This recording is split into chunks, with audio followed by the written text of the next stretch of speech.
So here we are on 3.1. So this is the first half of Android, and the second half comes next week. And you've got so there's 2 quizzes on that. Anyway, it was pointed out to me that there's a problem with Project 5. You can get a screenshot showing the password and username, but it looks different than my image. For some reason, it's a get instead of a post. So I'll update that stuff after class, but hopefully that doesn't confuse too many people. Are there any questions about anything? Well, let's talk about Android, which is somewhere in my mess of windows here. Okay, so Android is number 1. It has, there used to be a lot of different mobile phone operating systems. Now they're all gone. There are only 2, Android and iOS. Nothing else even gets close to 1%. They're all dead. So Android's 82% because Android is not controlled, so there are thousands of devices with different versions of Android, and they get down to very cheap devices, which of course is how you flood the market, many cheap devices. There used to be a competition among various people, but that's all over. Now it's Android, iOS, and nothing. Nothing else gets up to 1%, so we can just forget about them. So Android itself is open source, based on Linux, quite similar to Ubuntu inside. The Google apps are not open source. So if you want to have Google Maps and Google Play and stuff, you have to install them from hacked versions, the way we're doing in Genymotion, or meet Google's requirements, so Google will let you have them and put them on their phone. And that means Google is able to make it so a fully functioning Android with the Google services is up to a certain level of quality. That's the idea. And if you're doing stuff like leaving Android Debug Bridge on and running everything as root, then Google won't let you put their apps on that phone. But the end result, this is the ridiculous problem, of course. iOS, most everybody has the latest version. iPhone users usually jump and buy the latest thing. They're forced you to put the updates on. Android is pathetic. This version 4 is the most popular version, even though it is 5-6 years out of date or something. And I don't think there's ever been any time when they got as much as 1% of the market using the latest version. So people are using stuff that has known vulnerabilities 3 and 4 years old. And the patches don't exist, and you can't put them on, unless you put on a modified ROM and take it over yourself. So this is the Android architecture there's a Linux kernel down here, which enforces the accounts when you log in and separates them. Then there's a lot of libraries, like WebKit to draw web pages and SQLite to store data and so on. And then there's this thing called the Android runtime, which consists of the Dalvik virtual machine, which is just a version of a Java virtual machine. And you can install Java on a PC, and you can connect it to your browser, and then you can run Java apps in the browser, which are written in Java, and they're compiled down to bytecode, which is a little bit closer to a machine language than Java, and they run in the virtual machine. And same thing's true of your Android apps. They're written in Java, and they run in this virtual machine and access the Android libraries. Up here, got an application framework, and that's how apps touch the hardware. So up here, you have things like reaching the telephone, reaching Windows, and other things you might want to do, like the network, are up here. And at the top, you've got applications, which are visible to the user. So the Linux kernel, the Android kernel is not equal to a Linux kernel. It's based on a Linux kernel, and it does not have as many different versions. Every year or 2, they decide to have a new Android kernel based on Linux kernels. And there's a chart here to show which ones are used. There's originally 2.6, then this one. You notice there's no 30, no 31. They skipped some. And then there was various ones based on kernel 3, and the very latest ones have kernel 4. But those are Android kernels derived from the Linux kernels, occasionally. For most of us, this doesn't really matter, but if you really get into Linux, there's features that come in with later kernels. Maybe there's libraries to do things, graphics, SQLite, WebKit. These libraries are written in C, or C++, and then compiled. The Dalvik VM and Core Java libraries are also written in C and C++. Anyway, these libraries and the Dalvik VM are called the Android runtime. That's where your apps actually live, most apps that are written in the software development kit. Most people prefer to use the software development kit, Android Studio now, to make their apps, and the apps you end up with are written in Java and compiled down to Dalvik bytecode. So that's the application framework up here is where you get access to things like the GPS and the network and the file system. And this is where a box will pop up when you install an app saying this app needs to access the network, the telephone, the logs, and so on. So your apps are written in Java. You can write apps in C and C++, but you have to use a different toolkit, the native development kit, which I've never used and most developers don't use because most developers are content to write apps in Java and run them in the Dalvik virtual machine. All right, I got a few iClicker questions. Come grab one if you need one. Let me make this thing as big as I can. All right. Yes. Well, that's good.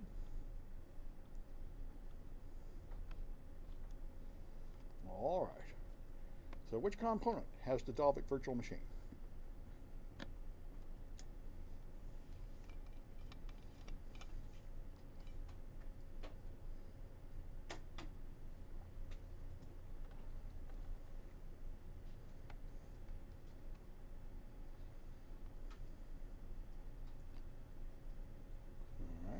Guess I'll quit at 35, see how many there are.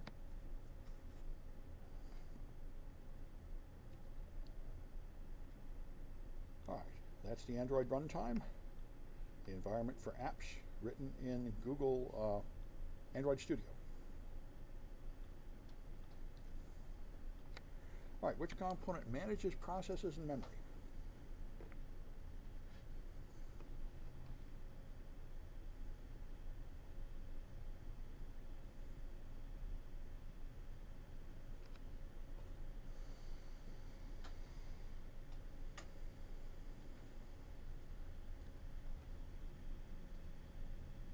Quit at 30.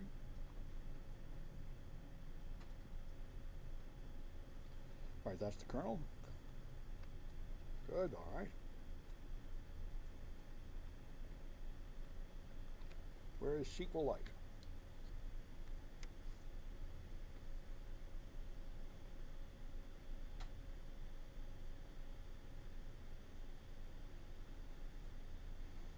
Looks like I can quit at 25.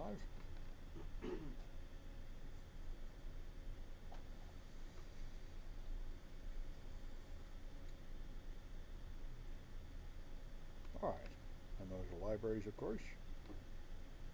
Good.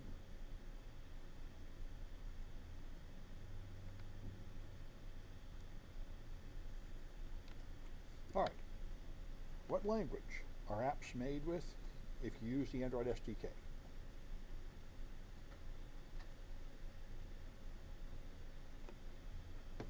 Looks like I can quit at 20. All right, that's good old Java. All right. So, we'll talk about the security model. There are two layers of security controls on apps. There's permissions that you grant when you install the app, although this is pretty much a fraud because all you can do is say yes or no. And if you say no, you can't install the app. Now, there are third-party apps you can install in addition to this that will let you have line item veto on some of those permissions. But in practice, this step where users say, okay, I allow you things, amounts to nothing more than like that 100-page terms of service that nobody reads and just says yes. But anyway, in the kernel level, you have the usual kind of permissions. Every app runs with a different user account and has its own folder to put its private data in, and no other app has permission to read that folder. And it's logged in as a different person. That's what's called sandboxing. So the apps can't access resources from other apps, and they can't directly access hardware components, except the ones they got permission to use through this other process. So if you run PS, you'll see that there's root, a lot of apps running as root. Those are the system processes that Google wrote, running Android, but the actual apps are running like this, U0A7, U0A0, U0A77, and so on. Each app has its own user account, and if you look at the directories, each directory has read, write, execute for the user, but only execute for group and others.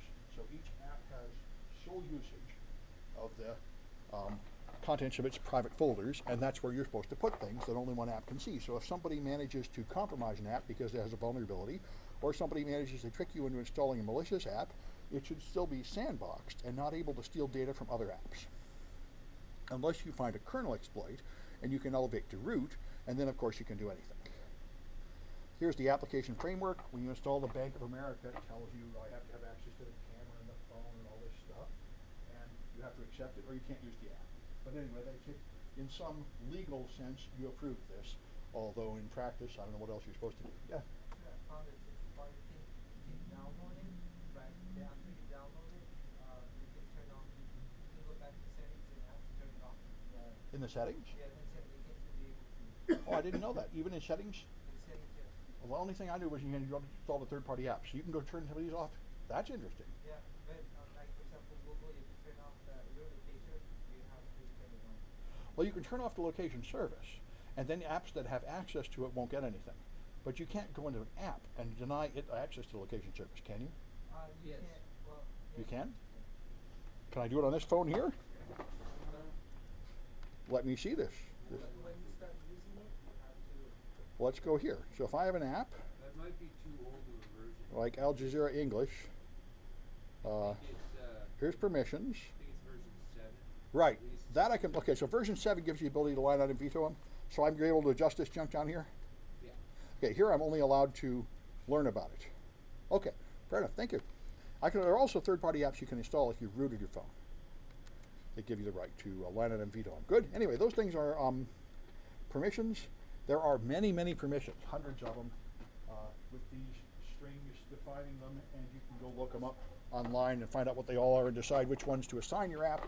As you would imagine, a lot of sloppy developers just assign all the permissions to their app, or big inclusive ones, just like sloppy developers like to run everything as root, and things like that.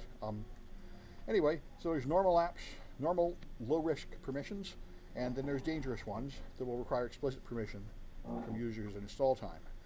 Now you can control your permissions by signatures, and this, I guess, is the reason apps are signed, because the signature seems to have nothing whatever to do with maintaining integrity of apps or preventing you from running malicious apps. It doesn't do any of that since you can be self-signed, but they use a signature to define the functionality that your app's allowed to use, and you can define it as signature, so any apps with the same signature can access the same data directory, and then you could have a suite of related apps sharing data, or you can make signature or system, and then you're letting root in addition to any applications installed on the system partition can get in, and any apps that share the same signature. Those are options if you want to have a family of related apps that share data. Yeah. You got it on your phone? Neat. You can turn these on and off. It's like which app permissions in there. Great, thank you. And it's not quite as granular as I was thinking. No, but that's version 7? I believe so. Yeah, that's good. Okay, thank you. Good, so they built it in. All right, so you got to sign your app, but it can be a self-signed certificate, and the only security mechanisms that use it are signature and signature or system. Now, the security measures that we've all gotten used to having in Windows since Vista and on are more or less present in modern versions of Android. Just like Windows Vista, Android 4.0 put in address space layout randomization, but just like Vista, they didn't really do it right. It only applied to some features of apps and not everything that was randomized. That's, I think, still true in most modern versions of Windows. If we, in exploit development class, we're going through this. If you run Mona, a plugin in Immunity, it will tell you which ones are actually randomized, and there are usually several things that are not randomized. Anyway, now more and more of it's randomized since 4.1. Supposedly everything is randomized, whatever they call full ASLR. As I've learned from experience, when people say you have full ASLR, they mean mostly. And when they say they've signed an app, they mean mostly. There's sections of the app that aren't included in the signature, and there's pieces of code that aren't really randomized. It's not that simple. Now the non-execute bit, been around for a long time. This makes it possible to define regions of memory that cannot execute. And these two are both intended to stop memory corruption attacks, primarily buffer overflow attacks. If you don't know where you are in memory, it's hard to jump to the code you injected. And if the data sections of memory are marked non-executable, you won't be able to run the code there anyway, even if you do manage to figure out where it is.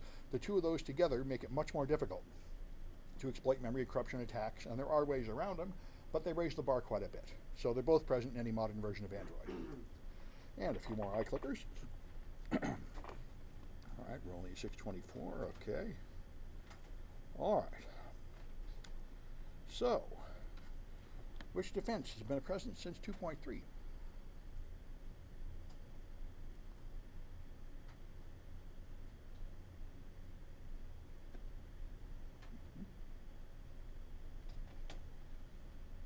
Good, looks like I can quit at 25.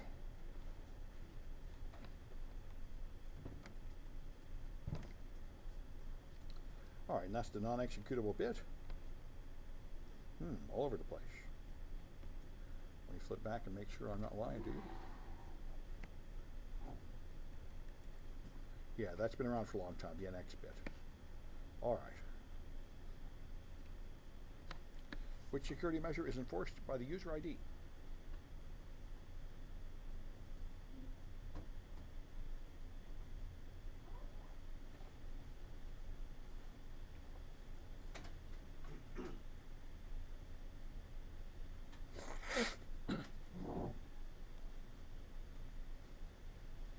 All right, I'm quitting at 30.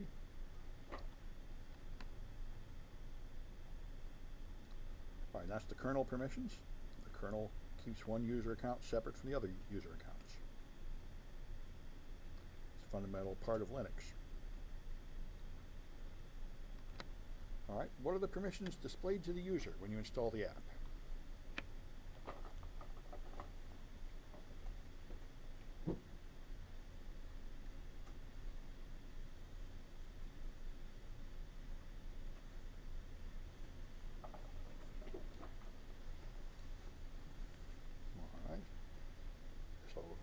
Quit, you got all 12.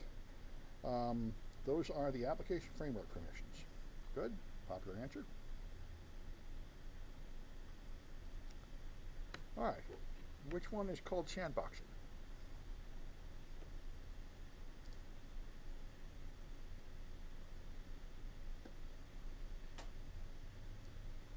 All right, I'll quit at 25.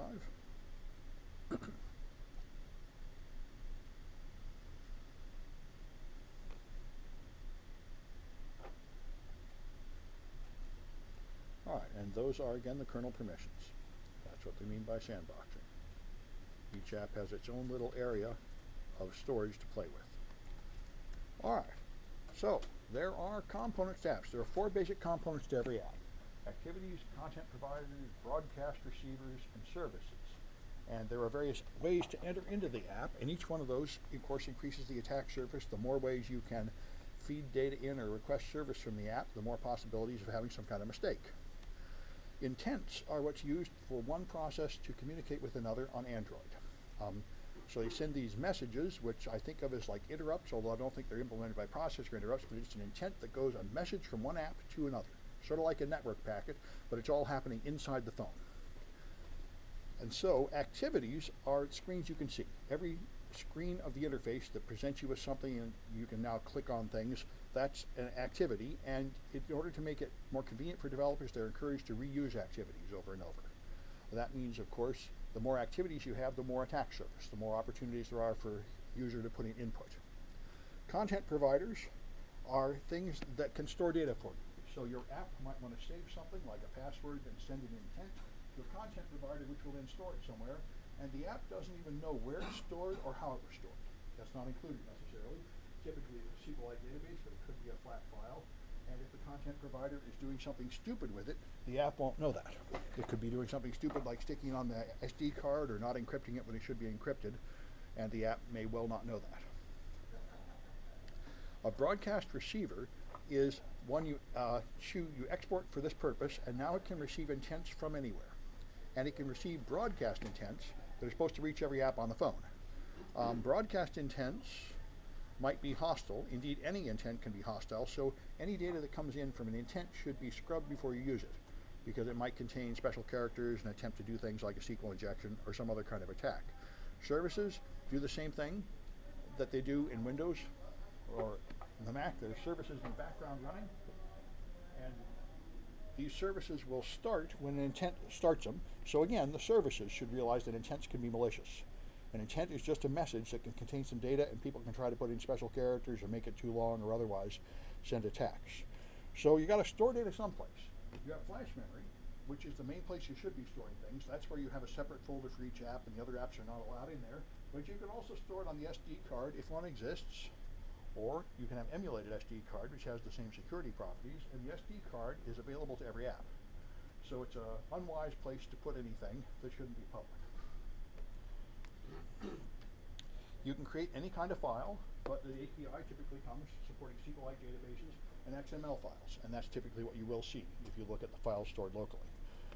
Therefore, you can have SQL injection attacks based on SQLite. Near-field communication is a special radio in the phone which can connect to the near-field card readers, and those are RFID tags, like you might have in a smart card. And so, your phone can emulate a card. So this came out with Gingerbread, and it's got this card emulation mode where your phone pretends to be an whatever they call these things, an RFID card. And that is, there's even in card emulation mode, data stored in a secure element goes straight out the RFID without passing through the processor. Now that is a pretty good idea. The secure element is the equivalent of the trusted platform module in a PC. It is a hardware coprocessor that can perform encryption and decryption, and it holds cryptographic keys, and they are not present in the memory space addressable by the processor at all. So no possible attack on the processor could steal those keys. They also do not let anybody at those except Google and the carriers. They won't let any other apps read or write to the SE card, which is why if you're going to use your phone for a credit card, which is more common and recommended these days, you should use the official apps like Apple Pay and Google Wallet, whatever it is, or maybe Samsung Wallet if you got a Samsung phone, because any other payment app does not have access to the SE card and is intrinsically less safe. Anyway, that's the game. There's Google Wallet, lets you use your phone for a credit card, and I haven't heard of any major security problems with it. In principle, this should be much more secure than the other kind of credit card. In practice, it makes me a little nervous, but I don't think there have been any major exploits. However, I don't know if many people actually using it. How many people actually pay for things with their phone? Maybe 3? Yeah, okay, good. I don't think I've ever done it. Anyway, all right, then you can have the near-field communication can be used for peer-to-peer. I think they call this bump with iPhones or something. You can use Android Beam to just move data from one phone to the other through NFC by bringing them near each other. All right, I got a few more iClickers.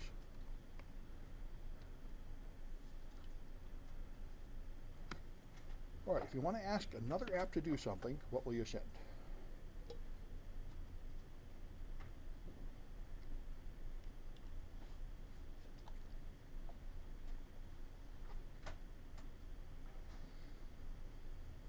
All right, looks like I can quit at 25.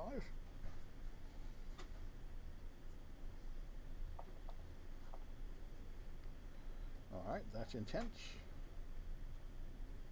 Good, all right.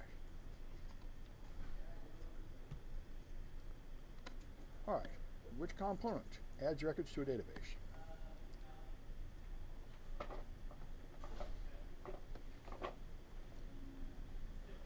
All right, I guess I can quit at 25 again.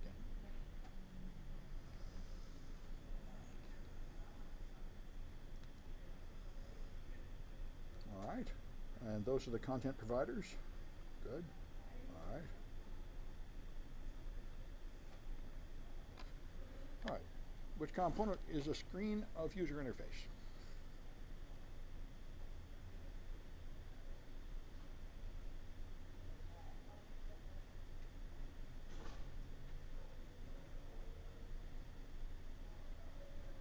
I'll quit at 25.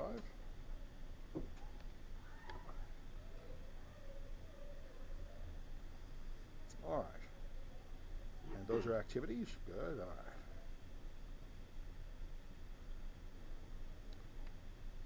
All right, which feature is reserved for Google and carriers to use?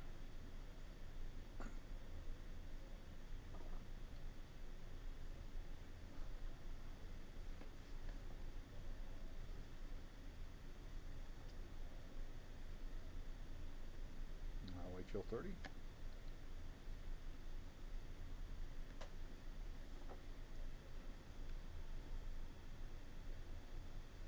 All right, that's card emulation, where it emulates something like a credit card.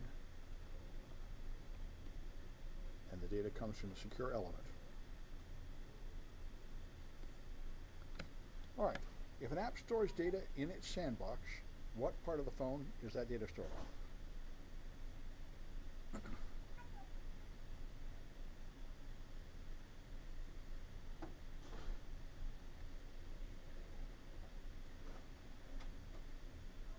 Now, quit at 25. All right, that's in the flash. All right, good. Okay. So, if you want to develop things, the SDK is your main tool, now called Android Studio. It's a full Android development environment. It supposedly runs on every OS, although as we've seen in the projects, it runs pretty terribly on Windows. It includes an emulator, which is not a virtual machine, but looks sort of like one. And you can test apps on that to see how they look, but it's a whole lot better to just get a real Android phone or a real virtual machine like VirtualBox or Genymotion. All right, so the Android, the virtual device it makes can't receive phone calls or SMS messages, and you can define a proxy to intercept traffic, and we've been doing that through Genymotion by just using the proxy settings. Android Debug Bridge is your primary tool, and the graphical features for debugging inside Android Studio just add a buggy, unreliable, pretty overlay on top of ADB, so I've learned to just ignore it and use ADB at the command line to get the right answer. So you connect to the device either through USB cable or through a TCP port to reach a local device. Then you can push files to the device or pull them from the device, see the logcat.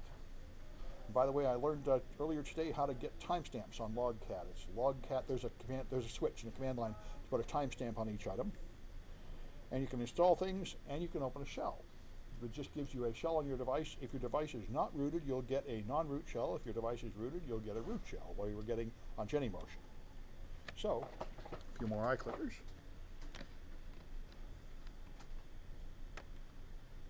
Let's get this thing listening. All right. What do you need to manipulate web traffic?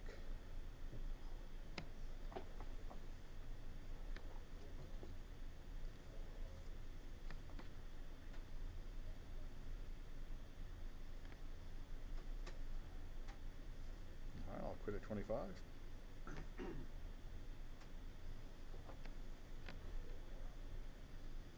All right, you need a proxy, like burp.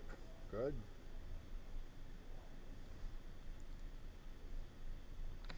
All right, what's the command line tool to control Android devices?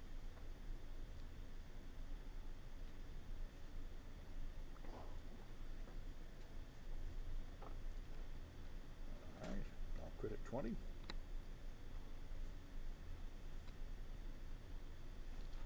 That's ADB, Android Debug Bridge. Good, everybody knows that. All right. So which command lets you type Linux commands into the Android device?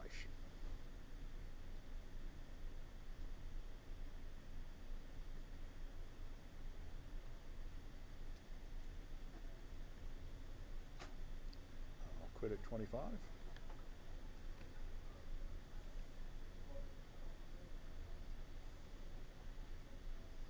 All right, that's shell. Good. All right. All right, which one gets an APK file from the Android device?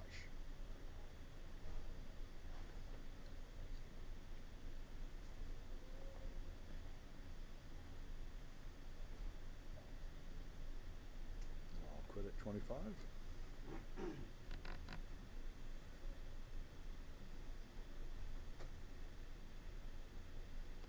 All right, and that is pull. All right. And that's the end of part one. Let me show you a couple things about projects before we leave this. I wrote 2 new projects for this week, and they're good, clean fun. Let me point them out. Oh, I think I've already got them open someplace. Let's see. Yeah, all right. This one, not that one, but this one. This is Mass 360. This is mobile device management. This is the equivalent of putting your phone in a domain, so the central server has control of it. So this IBM product, NAS 360, I just did it again today, and they've changed the way everything looks, but the functionality is the same. So you go to their website and sign up for a free trial of this thing, and give it an email address and a password. They'll add you into it, and then you can start without iOS. This thing can control iOS and Android devices in principle. The only part I put in this project is iOS. So then you get a chance to send a request to an email address and add a device. Then you open that email on the phone. Now it tells you here, the person on the phone is going to need this corporate identifier and passcode to log in, so that if somehow you're sending invitations and the emails go astray, or your employees might have more than one phone and they open the email on the wrong phone. Anyway, I don't know what you're thinking about. There's a passcode required. So go on your phone, open your email in a browser. I use Mailinator.com, which is a free email service where you don't have to make accounts or anything, which is good for projects like this, although certainly not anonymous enough for most purposes. And you'll find a device enrollment request. So when you open the device enrollment request, it'll have a URL for you to click and a username and passcode, and the URL will open the app in the Play Store. So you install this app, and this app places your device under remote control of your boss. So it is something they would require you to do. Then you have to put in your corporate identifier and your email and activate this thing, and then you get a Mass 360 homepage. They can send documents to you, like policies and things they want you to do, and you can look at your settings, which we'll look at later. So now, on your PC, or whatever your computer is, you can observe that now you have a phone in your company. You can get an inventory of phones. It'll show them. You've got one here that's now installed the app and joined your company network, and now you can control it. So you have many things you can control here. If you look at security policies, you get a chance to add policies. By default, it has a default Android and iOS and Windows phone policy, as if anybody had a Windows phone. Anyway, the only thing we care about here is Android, and you can add a new policy. So I say add a policy called alpha passcode to force them to have an alphanumeric passcode, and then you can configure that policy and say they have to have an 8-character alphanumeric passcode, which is a whole lot better than a 4-digit PIN. And when you put that out there, you can have a description of it, and then publish the policy to all your phones. So now all your Android phones have a policy that says they should have that. You also specified the punishment up here, 10 passcode attempts for wipe, and you can set time here, like the idle time before it will lock and so on. You know, you control whatever you want. And so now when you're done, it'll say policy is published successfully. You can set it as the default policy, so all Android phones have to have it. And now you can go check compliance on your phone. You look at the compliance status of your phone, and it will lie to you and say everything is fine, because just like a domain controller, it doesn't pull the central thing very frequently. In fact, it says it can take up to 90 minutes to pull the central thing, the central point of administration, which the same thing's true of domains. I think it can take a half hour or more for policies to percolate to the end of the domain. So if you want to force it, you hit this refresh button here, and within a few minutes it'll tell you your device is out of compliance. Now, your boss can determine the punishment for this, up to like wiping all the data, locking you out of your phone, or just, you know, alerting them that they should like yell at you. This one didn't have a ruthless punishment, but it's going to warn you, you have to change your device passcode, go to 8-digit alphanumeric. And you can detect if the phone is jailbroken and all sorts of other things. Of course, in principle, someone could jailbreak their phone and then hack the compliance app to lie and say they're in compliance. But that, I think, is true of almost everything. This reminds me a lot of the applications that make sure that you have antivirus running on all your devices. Again, that was a problem. I know one thing, the colleges switched to that. We considered it here. And some colleges switched to this thing where it has to say that you have the official antivirus running and all the Windows patches on. And then, if you're using Linux, you can't possibly. So there's a special hack tool that will lie to the central server and tell it that your Windows box with the right stuff on it. So, you know, these things are not enormously powerful tools, but they will have some tendency to mean you're under control of things. And that's true of all security measures. You know, the real hackers are out of your control. You're only going to be able to control the people up to a certain skill level, and after that, they're going to be able to lie to you. Anyway, that's the game. Now, if you want to remove this device, you try to uninstall it, this app, you'll find out that the uninstall button is grayed out. Of course, you are not authorized to uninstall this app once you have installed it, because you placed control of your device at the company. The company has to unenroll you at the server. And after you have been unenrolled, remove control, then you will discover that it's possible for you to uninstall the app. And that's the game there. Anyway, this is a good thing to know. I think this is very practical. Many people have this problem. I just mentioned in passing, people that have Macs and PCs in their company, which is pretty much everybody, have discovered that it's very hard to get Macs to join Windows domains and really submit to their control. As far as I know, all the companies I'm aware of have two central points of administration now. They have a domain controller for Windows and they have Casper for the Mac. And now they have to run both of these servers. If anybody knows a better solution, let me know. It reminds me of the old days when you'd have two servers, a Windows server and a NetWare server.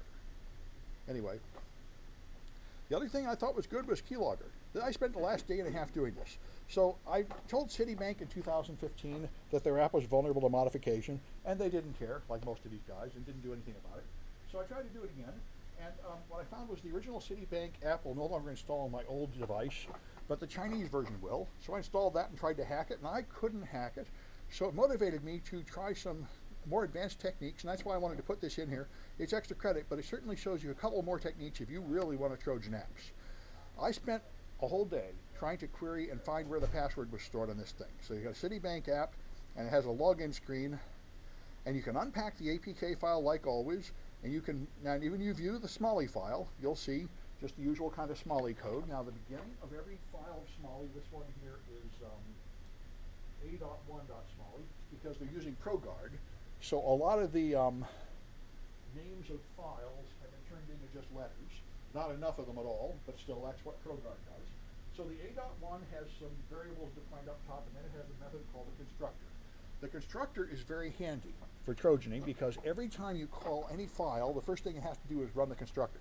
So if you just put a log entry in the constructor of a file, like if you search for encryption, you'll find like 4 different libraries doing encryption, of which only one is really used. So just Trojan the constructor in each one, and you'll find out which one's actually used. Anyway, so what I did was, I hunted around with the technique we've used in the past, where you look for a word like password or login or username, and I couldn't find anything useful. Then I did what I'd done before. I took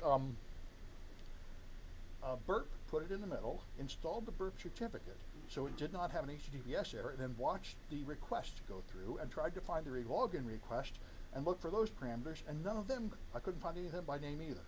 So I was getting nowhere, so I finally said, well, let's go all the way. This is the most powerful tool I've had to do this. I wrote this a while ago. That's all there is to it. That much Python is what it takes to Trojan every method in the app, because it's very simple. Let me just point out, and after you run that, here's what it does to that one file. All you have to do, every method starts with a .locals. This tells you how many local variables there are. There can be a number from 0 through 15.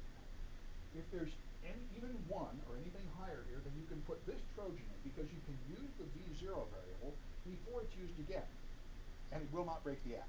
I discovered this through trial and error. So if this locals is 1 or higher, you can just add these lines without changing anything else in the app, and it will work, and we'll put an entry in the log. And what I put in this log is just the name of the file we're in and what line number we're on.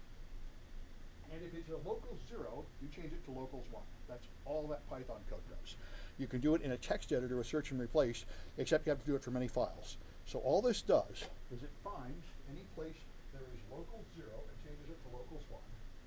And then, after every line that says locals anything, it puts in this Trojan stuff, Trojan constant string. That's it.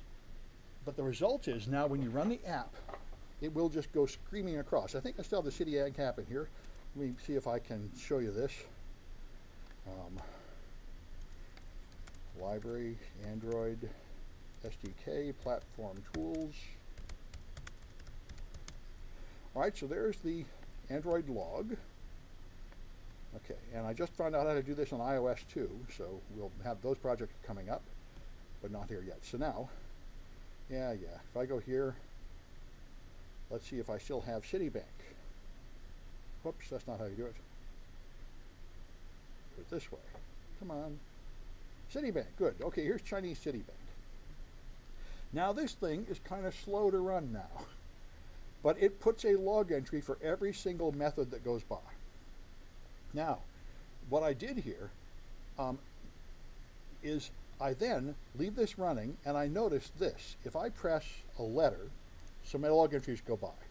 I press it again, some log entries go by. Every single letter causes certain things to appear there. And that's all I needed. So I was able to find the key press to make a keylogger. Instead of finding where it stored this variable, I just found the part that reads it.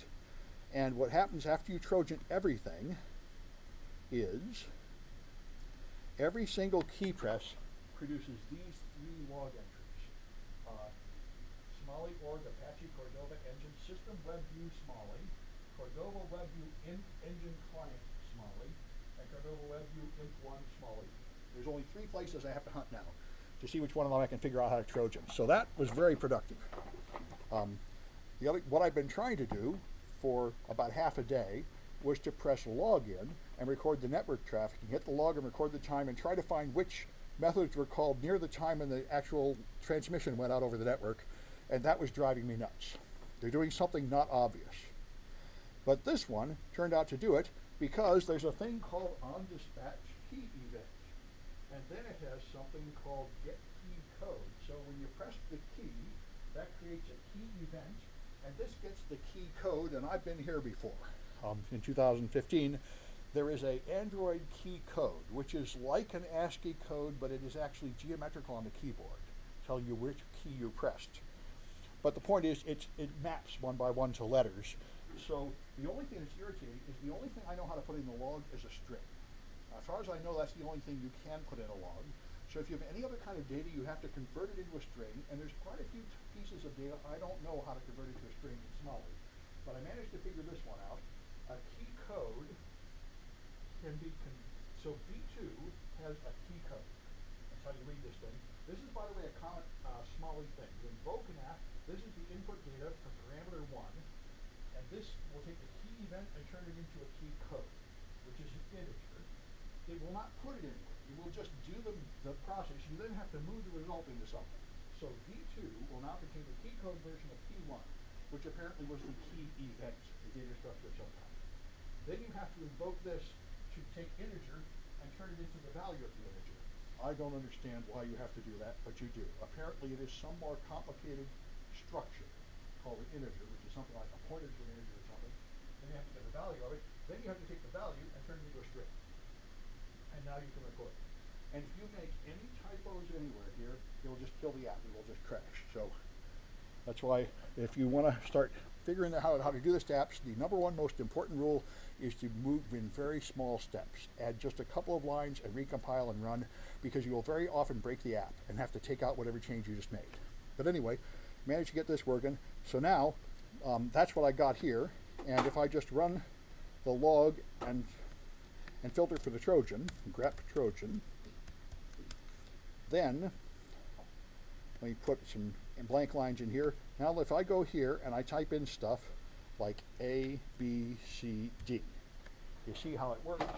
It makes 2 entries for every letter I press. 29 is A, this is B, this is C, this is D. A capital A, Shift A, is 2 key presses, Shift and A. It really is mapping to the keyboard. So 59 is Shift and that's A. And but you can reconstruct passwords from that data or anything else. So it's a useful thing to know. And there will come a time when people care, but banks don't care yet. All right. And I think those are the only 2 new projects I wanted to talk about. I think that's it. Any other questions about anything? Well, I'm going to stop the recording, find out who won the iClickers, and then I'll go to the lab and help anybody. Yeah? Oh, yeah, Muscles is coming. Yeah, good. I'm glad you brought that up. So I got visiting speakers. If I can get this thing to go up. Okay. He is a security officer at a company doing a health. He's moved to San Francisco. He's one of the guys that runs the Wall of Sheep. That's where I know him from DEF CON. He and there's a gang of us that run the Wall of Sheep there in the Packet Hacking Village.